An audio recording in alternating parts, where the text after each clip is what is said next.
trigger warning, gore, violence, mutilation, cannibalisme, viol. Ouais, ça a fait beaucoup. Han, un sentiment de rancœur irrépressible envers une injustice subie. Une sensation d'impuissance envers les forces écrasantes qui se dressent face à soi. Une impression de douleur aiguë dans les tripes et les intestins, contraignant tout son corps à trembler et à se tordre. Et un désir tenace d'exécuter une vengeance et de réparer un tort. Le Han est un concept pensé comme faisant partie intégrante de l'identité coréenne post-coloniale et trouve encore sa résonance aujourd'hui depuis la séparation du pays. Et le moins que l'on puisse dire, c'est que le cinéma sud-coréen des années 2000 à nos jours est imprégné de ce sentiment. De Old Boy à Memories of Murder en passant par The Chaser ou Burning, cette poussée à l'extrême est plus que palpable. Après tout, Park Chan-wook a littéralement réalisé une trilogie sur la vengeance. Et aujourd'hui, on va s'intéresser à l'un des représentants les plus marquants de cette génération de films, J'ai rencontré le diable de Kim Ji-woon.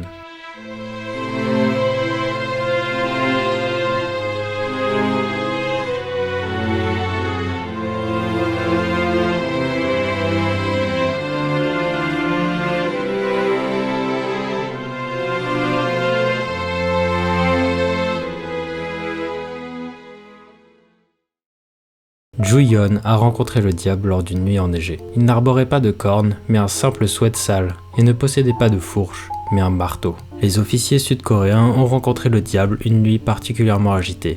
Il n'avait pas de corps, de bras ou de jambes. C'était un visage de femme, enveloppé par le lit de la rivière. Soo-yoon a rencontré le diable souriant, des yeux perçants comme jamais. Le diable s'est moqué de lui. Kyung-chul a cru qu'il était le diable.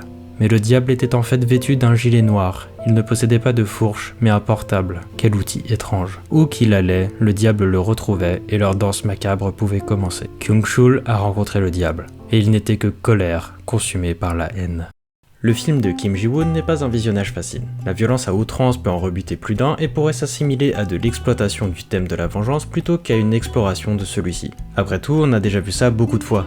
Homme perdre quelque chose qui lui est cher, homme en colère et chercher à se venger, homme réaliser que sa quête destructrice n'est peut-être pas la meilleure réponse à son trauma. Mais là où je trouve que J'ai rencontré le diable se distingue, c'est déjà par sa poussée à l'extrême, comme si la folie s'emparait non pas seulement de ses protagonistes, mais de tout l'univers qui les entoure. C'est grâce aussi à un développement que je trouve plutôt original, à savoir que Soo-yoon met la main sur le serial killer qui a tué sa femme non pas à la toute fin à la suite d'une quête vengeresse, mais très tôt dans l'intrigue. S'ensuit un jeu du chat et de la souris où l'agent spécial va relâcher puis faire souffrir sans relâche le meurtrier au mépris des conséquences de ceux qui l'entourent. Et je pense que c'est la nuance nécessaire pour en faire une réflexion pertinente. Comme je disais précédemment, la revanche a été traitée en long, en large et en travers dans le cinéma coréen, de sa futilité dans Old Boy au sens de la justice dans Memories of Murder, ou encore la recherche de contrôle dans un monde de plus en plus dénué de sens dans Burning. J'ai rencontré le diable, c'est un peu tous ces thèmes concentrés en un film en ajoutant la nature perverse de la violence et son emprise en temps de détresse. Et ça passe par notre proxy qui est Soo-yoon et dans sa descente aux enfers morale qui laisse peu indifférente à mon humble avis. Il y a une citation du réalisateur que je trouve vraiment pertinente sur le sujet, donc je vais vous la traduire. Le titre du film, J'ai rencontré le diable, peut être interprété de différentes manières. Il y a la plus évidente avec le serial killer et le diable que l'on voit en lui. Le deuxième démon, nous le voyons en Soo-yoon qui doit devenir un monstre pour détruire le diable lui-même. Et le troisième, je l'espère, le public le verra au sein de lui-même. En tant que spectateur, nous voyons la vengeance exécutée et une petite partie de nous-mêmes veut que cette vengeance soit réalisée. Il existe un instant où nous sympathisons et nous identifions dans ses actions. Il existe un démon que l'on reconnaît en nous quand on projette nos émotions sur un personnage. C'est la chose que j'aime particulièrement dans ce film. Il arrive à nous attraper dans la quête de vengeance où au début on ne questionne pas les actions du protagoniste, et à partir du moment où il devient tout aussi monstrueux que l'antagoniste, on est nous aussi obligés de nous regarder dans une glace et de confronter la légitimité qu'on donnait à ses actions.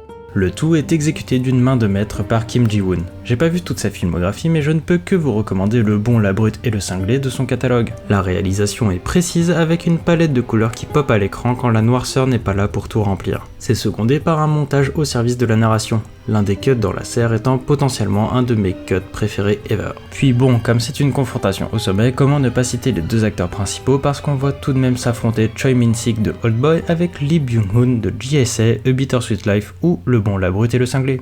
Ça se place là. J'ai rencontré le diable à tout pour tailler sa place dans ce rayonnement culturel qu'a eu le cinéma coréen ces dernières années. Il est sûrement vu comme plus mineur que les tours de force que j'ai pu citer à outrance pendant la vidéo, mais il vaut néanmoins le coup d'œil. Il est sur cette ligne très fine entre exploitation et exploration qui dépendra de l'appréciation de chacun. Personnellement, je l'adore et je pense que vous devriez voir J'ai rencontré le diable.